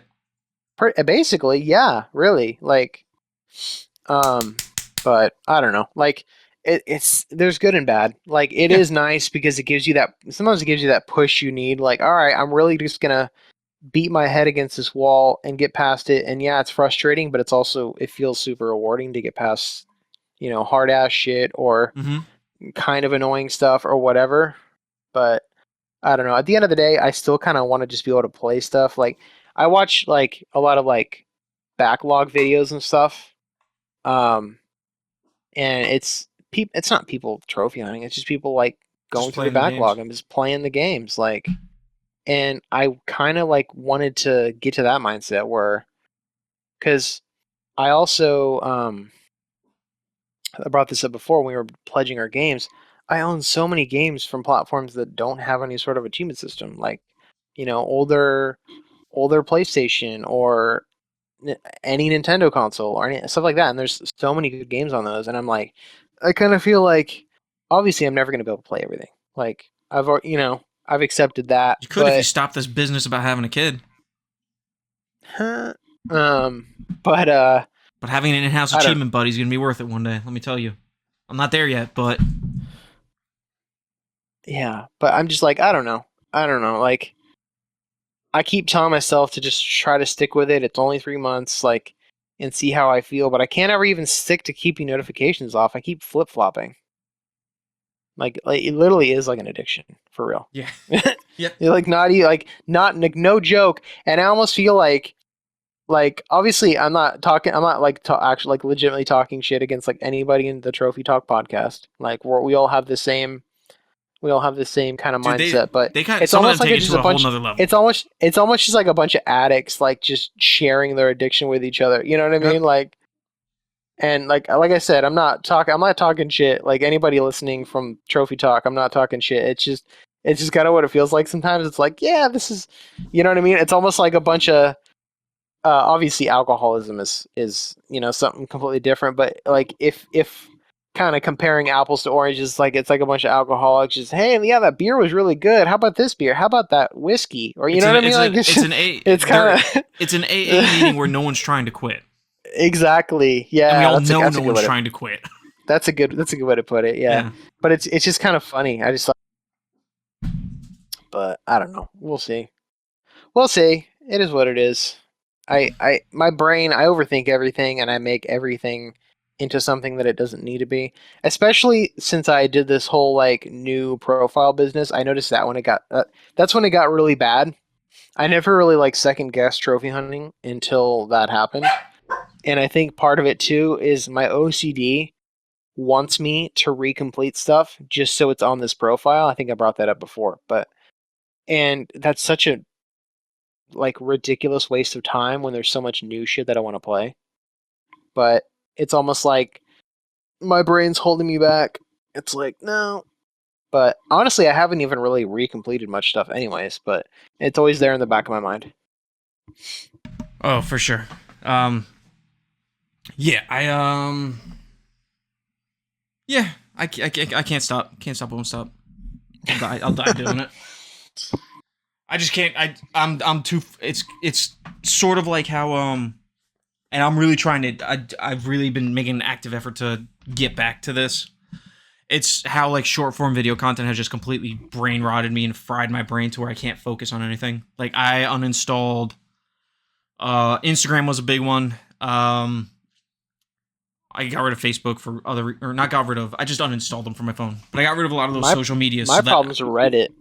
Reddit I uninstalled too. Reddit. I might need to uninstall it because I'm not super terrible about it, but like it's at just night it's just doom scrolling. It's ridiculous. Yeah, 100%. Like So- I could be like getting through that backlog or doing something else, or just like, I mean, yeah. So, anyway, let's move on to some quick news stories. Some of the news stories I'm going to save for next week's topic because they're more pertinent to that. Let's start with, let's see. We will start with general games, and then we'll transition into what will eventually be our main topic, which is Xbox essentially going pseudo third party. And I've got some listener comments and questions and things like that, which is pretty cool. I asked some people for their input, and surprisingly, pretty in line with what I've been thinking. So, but first, coming at you, True Achievements. This is from Sean Carey. I'm gonna butcher the name. Zytilon returns to Xbox with multiple games planned for 2025. These guys are similar to like Ratalaika. They produce some pretty easy games. They develop them. I think they're a developer and publisher. Based in Ukraine, so obviously with the war in Ukraine going on, they've been kind of dealing with all of that. But I haven't actually played any of their games. But they're gonna be releasing some more games in the future. They're one of those studios that bumps their gamer score up to like 5,000. So I'm not sure if they're actually on PlayStation. I probably should have looked into that, but I don't. For the purpose of this, I'm not too concerned. But let me go. I had it pulled up. Let me pull up what their list of games are. I'd be surprised if you played any of them. But yeah, they're coming back. Let's see. I had it pulled up. Here we go. All right, I'm gonna read off a list of some of the games. Journey of Johan, Grasslands. Cybertank 2 is coming out. Cybertank is one of them. One button game, 5 and 1. Crushborgs, Dr. Atominus. Castle of No Escape 1 and 2. I think those are the bigger ones. Shapink the Quest. That's pretty much it. I don't know if you've played any of their games, but I don't think I've heard of any of those. Aside from Castle of No Escape, 1 and 2, I've seen. There's also Escape Sequence. That actually sounds kind of familiar. That's I think their bigger one. It looks like they published that, but yeah. So they're making a comeback, which is cool. Those devs have their place. They know what they're selling. They're feeding Gary. Have you ever done any of those games that go up to like 5,000 gamer score? Some of them are pretty good. To go up to what? 5,000 gamer score, just through like title updates. No. Some of them are decent. They're not. I will say this. They are nowhere near as bad as like on the PlayStation side, where you just have the jumping food games and just. I think there's so much more of an issue on the PlayStation side with these just like quote unquote like garbage like asset flip games that are just flooding the marketplace. I think PlayStation has a much bigger issue with that. Oh, for sure. Yeah. Speaking of games that sell a lot of copies, this is coming from PC Gamer, PC GamesN.com. Indie platformer Human Fall Flat has sold a colossal 55 million copies. That places it behind Minecraft and Terraria and just ahead of Stardew Valley. That is insane, and I love Human Fall Flat. It's one of my favorite games. It's a I don't know. ragdoll like physics platformer. It's so much fun. From what I played, I wasn't crazy about it. Listen, that's because you're a casual, and they just keep doling. You pay the like guy playing like 2-hour games. Listen, I want to hear it. I've played Human Fall Flat, my guy. Okay, and I forgot to mention the games I've been playing. I started earlier while Sam was watching. I started Dragon Ball Z Kakarot. Hey, decent game. A lot of weird I fluff in liked there. it. A lot of weird I fluff. liked it. The only thing I didn't like, there's a lot of like random lore in there too, which I like. But the only thing I didn't like is that like random fights get a little old. Like Yep. just like that was my Definitely. biggest gripe. But dude, like the main fights, Mm-hmm. the a lot of freaking weird mechanics in that game. Like there's just the it's such an cutscenes. The cutscenes they created for the main fights though are so sick. It's like some of like the best like animation I've ever seen. It's a great looking game. Yeah. I think my biggest problem, honestly, and then we'll jump back to Human Fall Flat. There's so many systems in that game. It's just like I don't need to be making food and putting Z coins in certain formations to get some slight bonuses and doing all this other weird stuff. There definitely is a lot, that's for sure. Yep. Yeah. But Human Fall Flat, great base game, and then they just keep doling out free DLC that comes with trophies and achievements, which is, again, on the Xbox side is more advantageous than I think the PlayStation side. But I own it on every platform. I played it on. I did the PC version, which doesn't do DLC, or if it does, it doesn't have achievements with it, which is cool. Do you own it on the Wii? Did you just combine the Wii and Ouya? Yeah. I meant to say Ouya. No, I don't on the Wii on the Wii Ouya or the Wii Ouya or the Wii U. I think it's on Switch though. But this game, it's in 55 million copies. It's fucking insane. That's wild. Oh, also this article is by Jamie Hoare. Yeah, by Jamie who? Jamie Hore. Hoare. Wow. Yeah, Human Fall Flat, fantastic game. I'll drag you through it, Gary. We'll figure it out. My favorite part is when you figure out like the tricks to get through it, like pretty quickly. Like there's like a Spider-Man climb. There's a like a climb where you climb vertically by like swinging yourself back and forth and raising your hands a little. There's so many very like speed runny tricks that aren't so hard that help you like blaze through some of the levels. Very fun game. Oh, there's like an Indiana Jones skin, it looks like. That's pretty cool. It's fun if you like garbage. No, Gary. It's a good game. We'll play it. I'll hook you, I swear. Mm-hmm. And it looks like it's on sale in some places. But no, yeah, this game's a juggernaut. It's one of my favorites. Go play Human Fall Flat. Next up, we have... What am I grabbing here? Coming from Windows Central, Gears of War E-Day is co-developed with an OG Gears Trilogy collaborator who's also making its own Xbox exclusive. Basically, People Can Fly is coming back as a support studio to help with Gears of War E-Day. They were the main developers behind Gears of War Judgment, and they also did some support work, I think, for the Gears Trilogy. The more interesting part, though, is that they're also working on a new exclusive game for Xbox, which is interesting. The only other game that I've played of theirs that I can remember, and I think they've done a few others, is...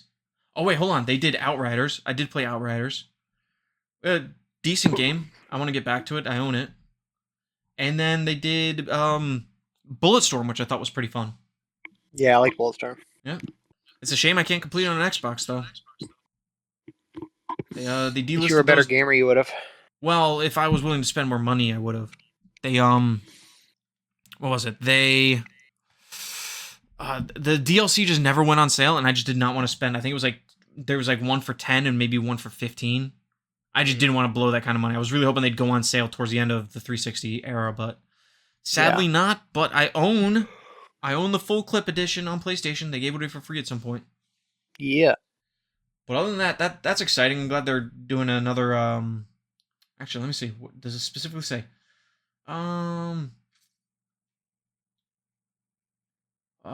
Where was I saw it? Oh, in addition, helping out with Gears of War E-Day, People Can Fly is also working on a game of its own with Xbox Game Studios, codenamed Project Maverick, based on an IP. Wait, The project is based on an IP owned by Microsoft with a budget at the time of announcement of between 30 to 50 million.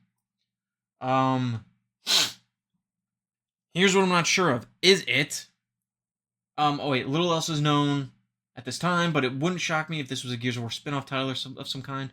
Yeah, I'm curious if it's a new IP that Microsoft is just owning, like if they brought an IP to them and they own it, or if it is something they actually own. I don't know what that would be. But it's cool. 30 to 50 million for a game. That's a decent sized budget. I think we need more games like that for sure, instead of these like $400 million games. Especially when these $400 million games are like freaking Concord? carbon copies of all the other ones. Yep, for sure. Let's see. I've got one more news story, and then we'll go into the main topic, and then we'll round it out from there with some viewer questions and or comments, but they're all pretty much tied to the main topic. But coming at us from GamesRadar.com by Ashley Bardhan. PlayStation says it's evolving, quote unquote, its Plus subscription service to include only PS5 titles. Quote, PS4 games will no longer be a key benefit, unquote. Gary, how do you feel about that? PS Plus focusing on PS5. I saw that too, but I don't understand. I'm assuming they're going to keep all the existing PS4 stuff. Like, obviously, they'll cycle stuff out, but that doesn't mean they're just going to dump all, like, the PS4 stuff, correct? No, so not a lot They is known at They this just won't really point. bring a lot of PS4 stuff going forward? That's my understanding. Quote, and in the article, it's quoting her, or quoting, who's it quoting? Who are we quoting? Currently, PS Plus members, all members, free downloads I'm doing a terrible job of reading this. Selection of PS4, PS5 games through PlayStation Notes in the February PS Plus announcement. Many subscribers are both playing on PS5 and redeeming games for the newer console. Therefore, quote, as we shift to PS5, PlayStation writes in an announcement, PS4 games will no longer be a key benefit, will only be occasionally offered for PlayStation Plus monthly games and games catalog starting January 2026. So we have some time. Kind of makes sense. They got to phase it out at some point. I mean, they did it with PS3, and it's still a year away. This won't affect the PS4 monthly games that you have already redeemed from the PlayStation Plus. As long as you remain a member, you have access to every game you download through your service. We look forward to adding new PS5 titles monthly, so you're getting newer games. That could be good, that could be bad, because there's such a wealth of PS4 games and not a lot of PS5 only games. And I'm worried that the quality of those PS5 games might kind of dip as they scrape the barrel. That definitely happened with, like, on the Xbox side, like the 360 Xbox One games, and it eventually got to a point where they were just like, we're just not doing these anymore because they're not great games. Even though one of the last Xbox games offered through Games with Gold was Blue Fire, and that's a pretty fun game. Blue Fire? What is that? It's a platformer game where you play a little skull guy. Okay. I would definitely look into it. I think I bought it day one when it released. That and it came out, I think, the same day as Death's Door. I mean, I don't know. I feel like at this point, most people who want a PS5 has probably gotten one at this point. Yeah, they're not hard to get anymore. No, they're not. And I don't know. And I feel like a lot of people who still have PS4s, I mean, maybe I'm wrong. There's a lot of them still. It's crazy. But I feel like a lot of people who only have PS4s, I don't even know if that many of them are have that subscription. You know what I mean? Yeah, I mean, I don't have the PS4 anymore. I mean, I got the PS5 pretty early on. Amanda was able to find it, but because to me, the subscription feels like a luxury, and I feel like if people who have the money to spend on that kind of luxury, they're probably gonna have a PS5. Mm-hmm. And I think they're gonna. That's how I see it. I could be wrong, but I think they're gonna run into the same issue Xbox had towards the end of Games with Gold, where you have the subscription service going that you have to feed, but then you also got to feed the free monthly games. And at some point, the free monthly games are going to really dip because you're really funnel. And Xbox it's a different beast, but because they had to offset also the day one releases of the first party stuff. But yeah, it's I saw some speculation and some concern that they might shove the PS4 games into like the classics catalog tier on the subscription, which wouldn't affect your monthly free games. It would affect like what you get for the games catalog. And I mean, I could see them doing that. They've done that with a few other things, and they do some weird things where it's like I don't think this is the exact example, but like Spyro Trilogy Reignited. In a similar vein, other collections like that have been put in the classics catalog, even though they're the PS4 version. And I think that's a no-no, Sony. Don't do that. Like I said, I don't think Spyro's that case, but I remember a couple games that are like that where it's really confusing why they're the classics when it's a remaster of the game or remake. So, what are you gonna do? But yeah. Hopefully it just means better PS5 or more PS5 games getting given for free. As long as it's not as long as it's not Ghosts of Tsushima Legends as one of your free games, which wasn't even the game, it was just the DLC. That's so dumb. Yep. And I removed it because it's not related, or it's not really a full news story. But just because I'm excited for Expedition 33. They're getting a movie, which is weird, but also cool. Awesome. I haven't played the game, clearly, but it's a cool concept. It probably lends itself pretty good to a movie, I would assume. But yeah. Let's see, what are we at time-wise? Alright. Yeah, we can do another half hour. We'll be able to scrape this out then. Okay, our main topic. Xbox going pseudo third party. Forza Horizon 5 just got announced, going to PlayStation. I'm gonna look it up when. But now there's also, of course, the persistent rumors of other things going third party, like Halo and Gears. Gary, how do you feel about this? I mean, I'm cool with it. I don't know. I feel Forza like Horizon 5's a 2021 game. Okay, well, I mean, it's still pretty recent. But yeah, still, it's an older game. But I don't know. I don't want to say I don't have an opinion on it. I just don't think it's that big of a deal. I feel like there's people like complaining about it, and it's like, well, like at the end of the day, really, I feel like the only thing that is really worth exclusives at this point is Sony, somewhat, and Nintendo. Nintendo, Like Xbox hasn't really had. They haven't had like decent exclusives for I feel like quite a while. I mean, I'm gonna look up some of their the only exclusives. like it's really just Gears, Halo, and Forza. I mean, technically, I guess you got Those like are the big hitters, yeah. Yeah, I mean, you've got like smaller stuff like State of Decay and like what else? State of Decay is a not a huge one, but it's good. They're fun games. Yeah. But yeah, the top tier there's the three. It's Gears, Halo, Forza. Like that's what it is. And if that's the route they feel like they need to take, I mean, at this point, it's not like what was I trying to say?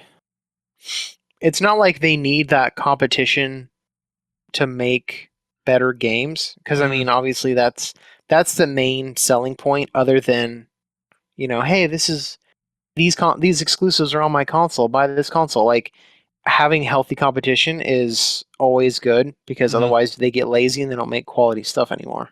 And that did happen for a while with Sony. Like it did. They were at the top of the mountain and they could not be challenged. Like, what was it? Was it early? It was early PS3, right? I think. Yeah, I think so. And they were at the top of the game and they knew it, and then they got complacent. And there's a lot of people that speculate Sony's heading back there because they're just dominating the space again. Yeah, I mean, what was the last year we got Astrobot? What? That was like the only Sony exclusive. There were, well, no, I think Final Fantasy also, but as far as a first-party Sony exclusive that doesn't have a timed, because we know Final Fantasy is a timed exclusive at this point. Like, we Yeah, just know yeah, that. Death Stranding 2 is coming out, but obviously that's a timed exclusive. Um, yeah. and, I mean, on the Xbox side, yeah, I'm looking at a list. There's not, like, there's games there, but they're not crazy big. Like, yeah, you have your Halos, you have your Gears, you have your Forzas. Um, it's a rough list, but then there's Hellblade 2, which has history on Sony. Psychonauts 2 has history on Sony. Microsoft Flight Sim is, I mean, that's a big one too. I could see that going at some point. Quantum Break, Sunset Overdrive, which I think Sunset Overdrive at this point is owned by Sony. They're just not re-releasing it because Insomniac re-got the rights to it. Yeah, I mean, if There's both I'm not gonna lie, iterations of Forza. I'd be pretty stoked if they released Sunset PlayStation. I wouldn't be opposed to it. Sunset Overdrive is very fun. There's Starfield, the Fable games, Psychonauts 2. Psychonauts 2 I could see going over because also big PlayStation ties. Wait, Psychonauts 2 I thought was already on PlayStation. Is it? I'm The pretty list sure. says Xbox exclusives. I'm pretty sure I it's don't- on PlayStation. Hold on, I'm gonna look it up. I'm Yeah, I don't know if it 99% is. Sure. It could be. I know Rhombus of Ruins on PSVR. Yeah, it is. It's literally the first thing that comes up when you search for Oh, Psychonauts. well then, Games Radar, what are you doing? Don't make me lie to my people. I mean, this is Games Radar we're talking about. Yeah. Quantum Break's a fun one. I would like if Quantum Break went multi-platform. As for me, and tying it into what I was watching earlier, Red vs. Blue. Red vs. Blue was made in a time where there was the Xbox 360 dominance of exclusivity and just the market. And it was nostalgia watching it, and I'm still watching it.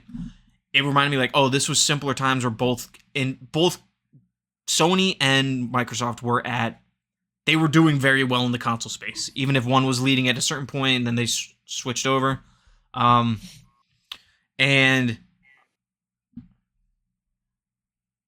hold on, I'll be right back. Yeah.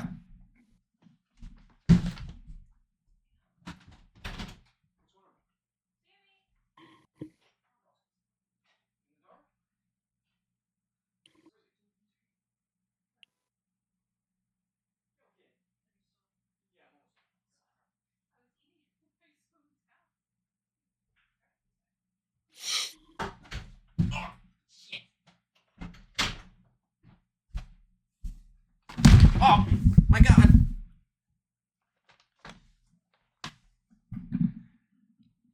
Sorry about that. Amanda was downstairs screaming for me and Sam. She lost Sam. He was just sitting in his room in the dark reading books. Like a So, Chad. Oh, putting all my nuts on the table here. As an Xbox fan for like years and years and years, it's very weird, and it is to an extent. It's weird, and it does feel a little unsettling that they're starting to, as much as I hate it, like there's still that little console warrior in me from when I was like 13 or whatever age I was, where I'm like, oh, Xbox is better than PlayStation, blah blah blah. But then, as I've grown up, I'm like, oh well, PlayStation has just as many, if not more, better games. You ideally, like it's fun doing that when you're a child and you're trying to defend the piece of plastic mommy and daddy bought you. But you should grow out of that and realize, oh, just play wherever you want. Yeah, for sure. So there is a part of me that feels so uncomfortable with them doing it because it's like, okay, they are giving up in a sense, even though we don't know everything going over. There's so many rumors about Gears and Halo, but when you look at how Don Matrick, we can't always eventually go back to this, but this is absolutely where it started. How Don Matrick and his leadership team just completely botched the Xbox One reveal with the Force Connect and just not a lot of great games at the time. Like they just completely screwed all of that up.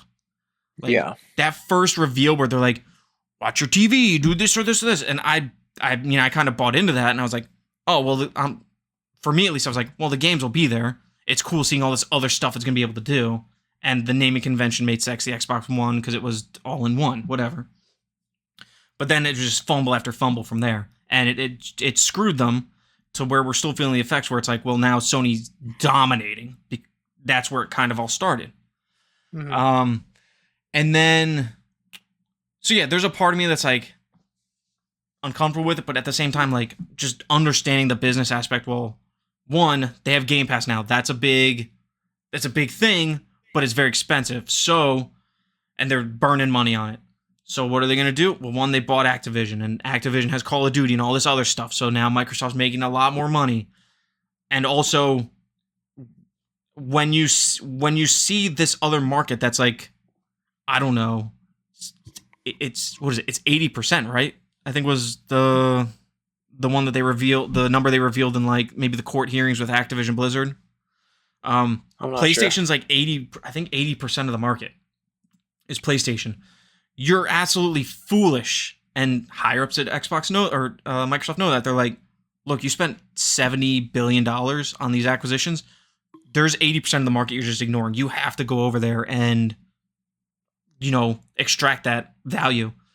Now, who knows where this could eventually lead? I'm kind of under the impression, well, I mean, if it works out really well for them, they're not going back. But I could see them down the road getting to a point where they're like, we put some Halos on PlayStation, we put some Gears, we made back all that money very quickly from the ABK deal, and we're flourishing. I could see them maybe going back to doing exclusives. I mean, they're still doing exclusives. I think they're going to be more timed with the newer games than they'll go over eventually. I'd be surprised if we have day and dates. But also I wouldn't be, because they're changing their whole strategy, which is fine. Who knows? They could even go the route of Sega at one point and just go completely third party. See, people keep saying that, but I mean, they're in a very different position than Sega, because Sega was just losing, like, oh yeah, they had no money. They were just hemorrhaging money. Now Microsoft, on the other hand, they are the biggest publisher of games now at this point. Like everything Call of Duty, they're getting a cut. They're making money from Sony with the Microsoft Azure being the back end of the streaming service, or that Sony does, the cloud gaming. They have Game Pass. They're essentially subsidizing that with people buying the games on Sony as well, and eventually PlayStation. Minecraft is being put into schools, which is getting them a huge chunk of change too, like as a learning tool. Like they're making probably more money now than they ever have with video games. And on top of that, every console is a loss leader. So they're always losing money on it. I think the inevitability is they're going to make some games that are exclusive to the Xbox platform, which they have been pushing the platform for years, where it's like Steam, but on more accessible things and more dedicated boxes. And then, you're making money there. You're making money on your quote unquote competition. And I think what's going to happen is it's going to go the way of just their other software divisions, where they don't make the computers that we like. I'm using an Omen PC right now. It's not a Microsoft PC, but it runs Microsoft Windows. So this is just what they've done, and it just took them longer to get there because of the nature of the game industry. But they're pushing it in a different direction. They're being forced to, honestly. They're being forced to push it in a different direction. And there's a news article I have from VGC. There are no victims in the Xbox multi-platform era, says former PlayStation executive. And this is Adam Boyes, who a lot of people are going to remember from the we bring it back to the Xbox One reveal. He was one of the guys in, I forget who the other person is in the video, but he was the guy that was doing like, this is how we share games on PlayStation, and he just handed the disc to the other person because they were going to do the whole DRM thing. Oh yeah, which was genius. But he goes on to say, I understand why people have feelings about it and opinions, because their idea is the identity of me choosing a brand and being beholden to that brand is unilateral, and therefore that should be the one source of all the content. Talking to, kind of like I was saying, we're having the box and kind of defending it because of what you had, and also the exclusives. And he goes on to say, but I do think that but I do think if we think of it, but I do think if we think of it in the analogy of they were a blockbuster that became Netflix, and what I mean by that is when they began, it was about the physical unit being the entertainment experience in the living room, and that was a plastic player that you put your disc in and it plays it. So you need to serve people with the physicality of it. Then he goes on to add, retail and partnerships are important. You and I both blah, blah, blah. He goes on to call them, so if we think about it, the analogy that maybe PlayStation is HBO, Microsoft is Netflix, and Nintendo is Disney, then their job is to get incredibly interactive and engaging entertainment out to as many people as possible. And there's more to the article. I definitely recommend people go look it up. It's on VGC by Andy Robinson. It's a pretty good read, actually. I was reading it earlier. But I agree because the two of the three big ones, right? You got Gears and you got Halo. If you put them on these other platforms, you can. I think that's what people are forgetting out about. They're not taking away. They're taking away the exclusive aspect, but that's going to be more than made up for with the influx of new players that are going to keep these games alive much longer. Yeah.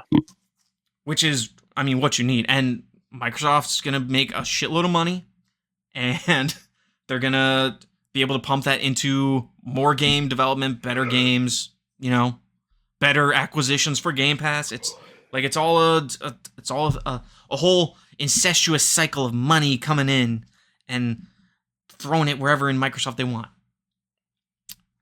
I mean, it's kind of a win for everybody at that point. It honestly really is. The only people it's not a win for is the people that are diehard Xbox that can't see past, that they can't see the forest for the trees, and they're still stuck in that, like, this is my console, and I need all my exclusives on here, and no one else can play these games. You can't do that anymore. And then like the fake win, or I would call it a fake win, where people on the other side, where like the Sony players are like, oh, Xbox is dead, blah blah blah. It's like the people I see championing that, I'm like, you guys don't remember how bad Sony used to be. Like when they're at total market dominance and can get away with murder and do whatever they want. Yeah. So that's my rant. As a diehard Xbox or Xbot, whatever they want to call me, I'm it's trepidation, but understanding and acceptance.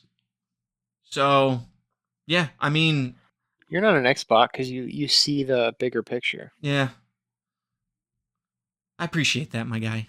I've never thought of myself like that. Like way back when, maybe, where I'd poo-poo on PlayStation, like way back in the day, but also way back in the day, I was much more into like the social competitive aspect, like Halo 3, Gears of War, whichever ones those we were playing, which I guess was all three on the 360. Modern Warfare 2, when that came out, that was a huge one for me. Yeah. And I mean, aside from like the Modern Warfare game, Sony just could not compete with like social multiplayer gaming, and I would say honestly they still can't. I think that's the one thing Xbox has over them.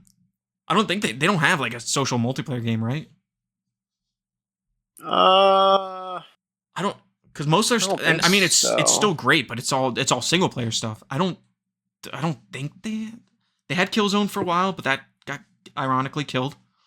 Yeah, I loved Killzone too. I want to play Shadowfall because it's on the PS4, but it has trophies, and I may even still do it, but it has trophies you can't get. I got them before the shutdown, baby. They're nice. I can't think of a Sony. It would have been Concord. It would have been Concord. I mean, other than like Halo Infinite, I guess. I don't know. Well, no, they don't have Halo Infinite. What do you mean? No, I'm talking about Sony's side, like a multiplayer. Oh, okay. Yeah. I mean, they had Concord for 2 weeks. Yeah. Technically, they have Destiny. Technically. I'm trying to think if they have like actually any, because that's always what Microsoft's had over them with the Halo and Gears and the social multiplayer component. I can't think of anything. Which is it's not their strong suit, so that's why they stopped doing it. Which is understandable. Bring back Mag. Bring back Mag. You think that would even work in today's day and age?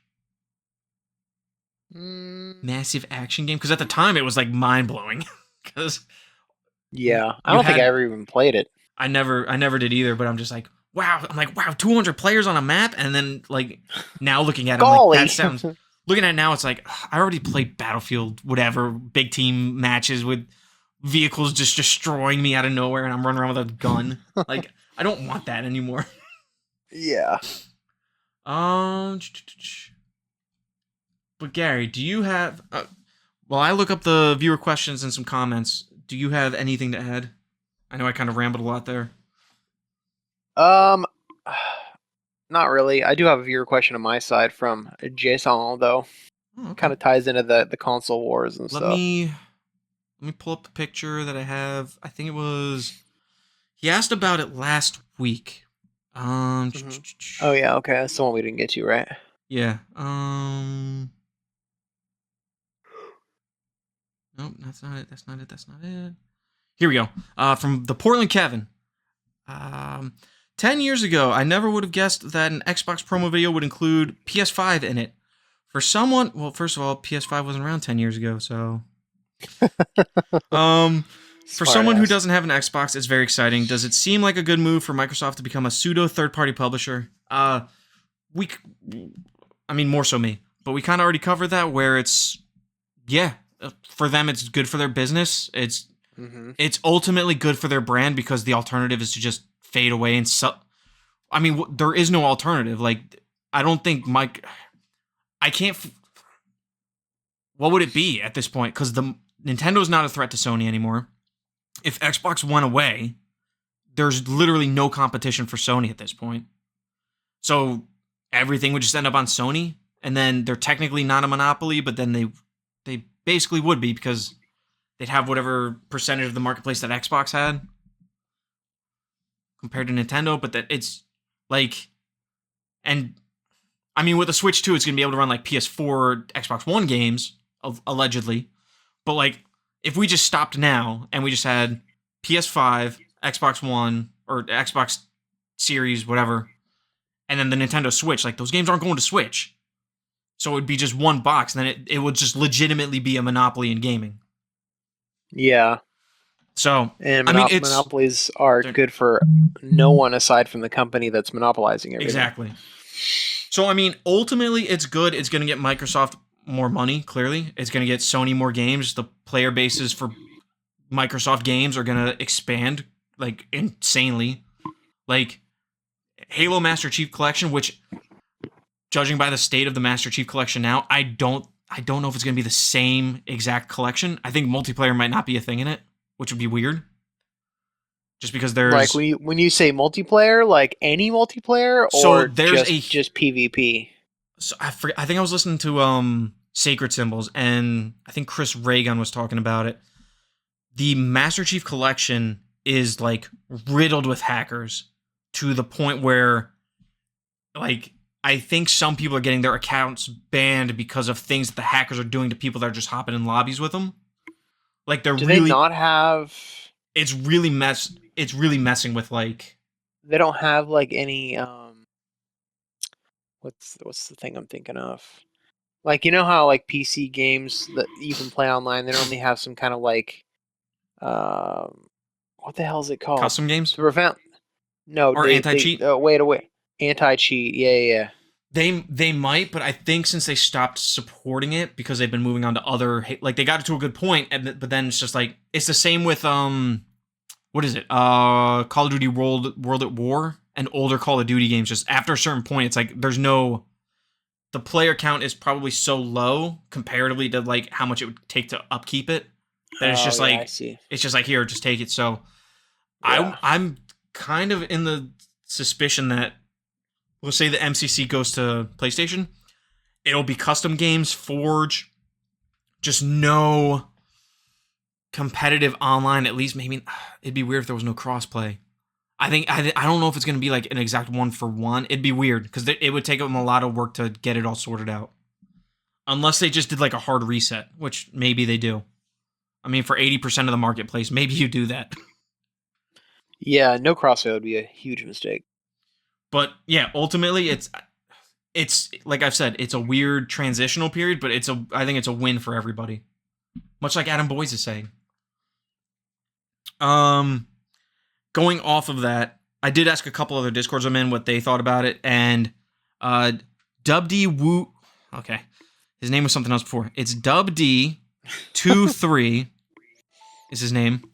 And he says, I think it's a great idea. Xbox don't have a strong market position, so the way to disrupt the competition is to do things differently. We've seen Sony and Nintendo follow Microsoft's moves in the market previously. For example, party chat and backwards compatibility, so it's not unusual for Microsoft to be leading the way forward.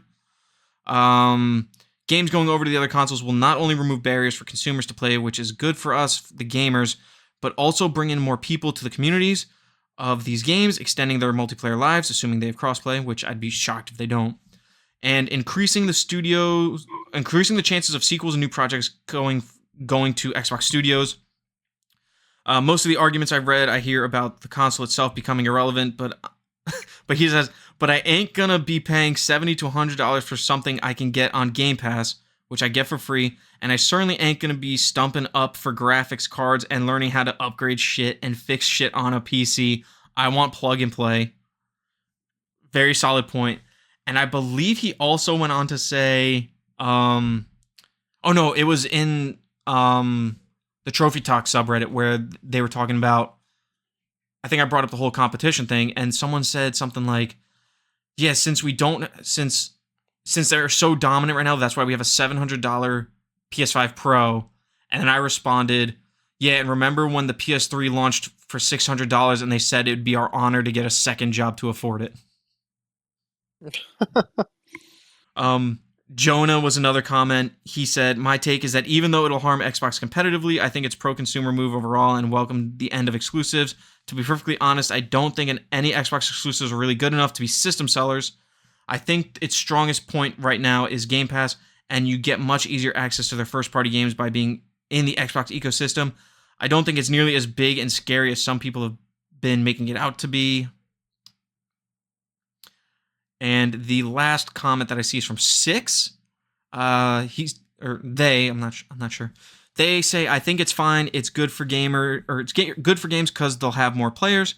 I hope that with it, Xbox will also get some PS exclusives as well, because exclusives are kind of annoying, IMO. Which I don't think we'll get PlayStation exclusives on the Xbox ecosystem outside of the ones that are timed exclusive until Sony's in. Because the only reason we're getting this now is because Xbox needs to do it. If we ever get to a point where Sony needs to do it, that's when you'll see that. But other than that, I don't see us getting PlayStation exclusives for a while. Yeah. Unless it's like a timed exclusive thing, or it's like MLB The Show where they went to Sony and were like, no, you're putting your games over here because it's a market we can service and make a lot of money on. So, lot of words there, but the sentiments seem pretty clear from the people that responded, where it's like, it's weird, but it's ultimately good for essentially everybody. It's good for Sony, good for Microsoft, good for gamers. Yeah.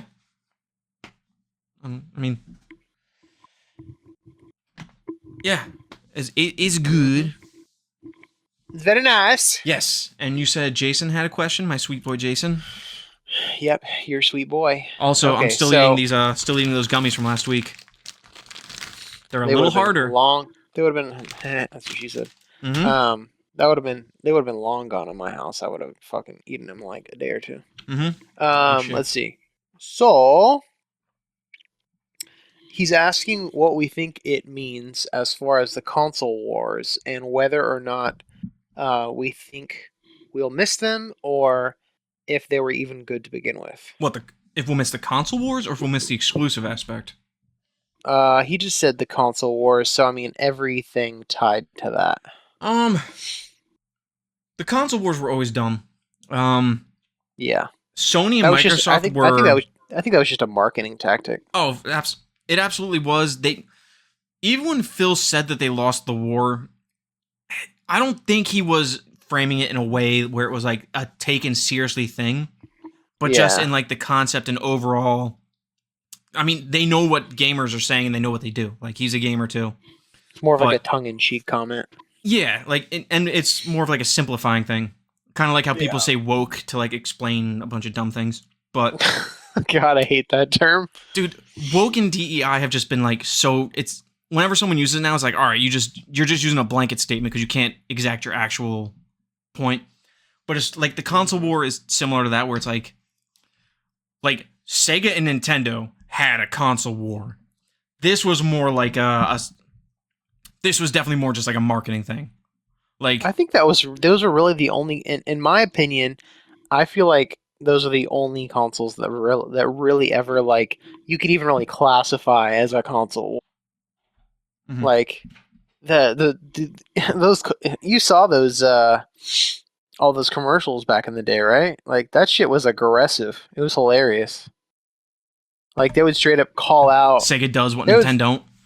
yeah, and there was just so much like shade thrown Mhm. either way. You know what I'm saying? Like there's And nothing like that anymore. no, and I mean, yeah, like I said, the console war, I'm not gonna miss it. It was fun when I was a kid, but I don't. I mean, you Yeah. realize at some points like just play the games you want to play, like play them wherever. I'm sorry, man. It came up and like said something. What was the other part of his question? So you're gonna miss them.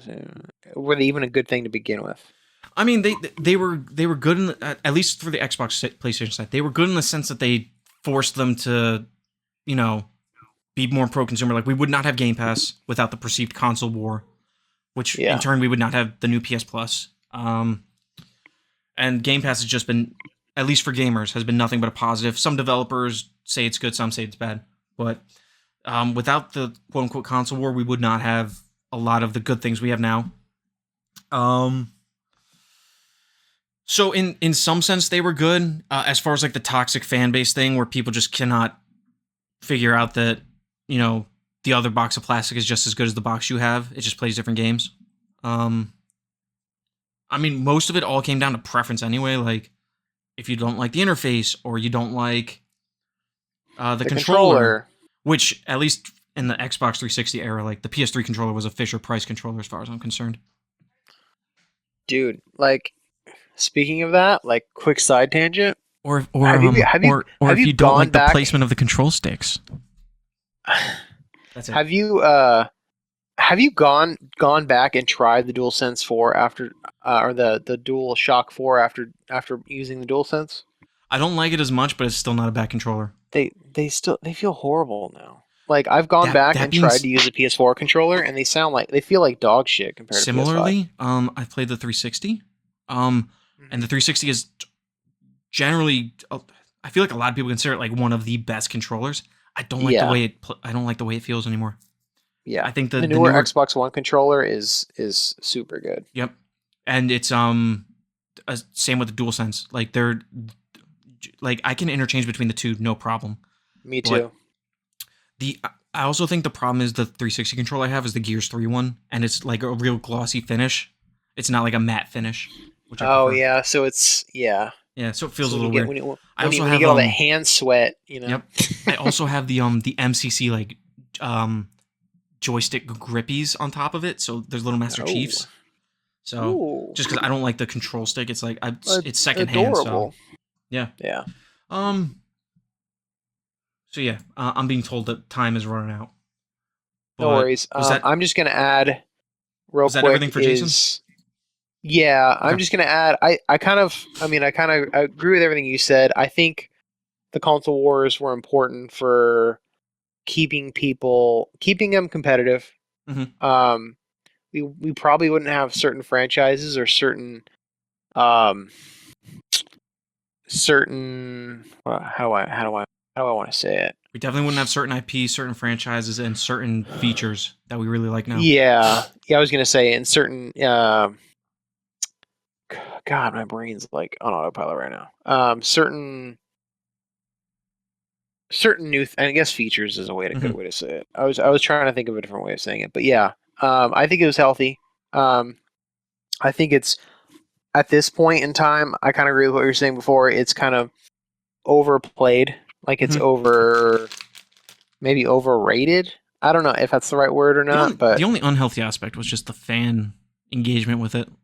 Like it's Yeah, like it was, if you go on it, Twitter or anything like that, the first comment under either companies is like, well, the best way to describe it is like you go on any Xbox post for a game and it's like, yeah, but when can I play? Yeah, but I'm just gonna play it on PlayStation. It's like, well, it's not announced for PlayStation. Like, or there's always that one dumb comment or multiple dumb yeah, comments. the toxicity. I mean, Yeah. there's always going to be toxicity with the community. Yeah. So my time's running out because I want to stay married. Um, Yeah, I'm good too. I mean, yeah. if We that's all we we got, but we are. Is this our longest? This is our longest for sure.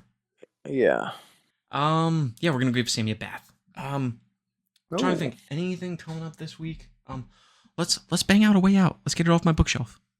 You, okay. I will text you every morning and I'll ask if you're free tonight, and then you can tell me yes or no. I won't even know until later in the day. Okay, well then yeah, well the later in the day will be my nighttime, so we'll be fine. Yeah. We'll be Okay. fine. It's installed on my system. Okay. Oh, and Xbox let or Capcom put Dead Rising 3 on PlayStation. It's a good game. For real. It's the only one that's stuck. 60 at 60 FPS. Gary, it's been a blast. I've had a joyous occasion talking with you. And Me too. Me too. thank you everyone for listening. Next week our main topic will be collector's editions and how great they are or are not. Thank you for listening, everyone. Give us a follow or subscribe or whatever platform you're on that has this podcast asks you to do. Give us some good ratings, like, share with your game loving friends, comments if they're available, and yeah, miss anything?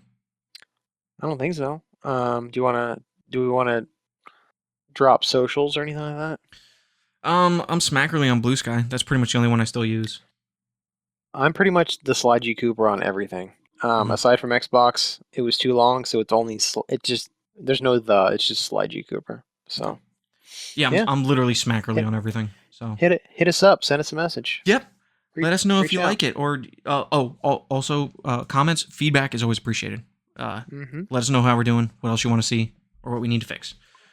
I'm coming. Yes, sir. And I hope you all have a good week. All right. See everybody. Bye. Bye. Gary, I'm out. I gotta go. All right, later, dude. Bye.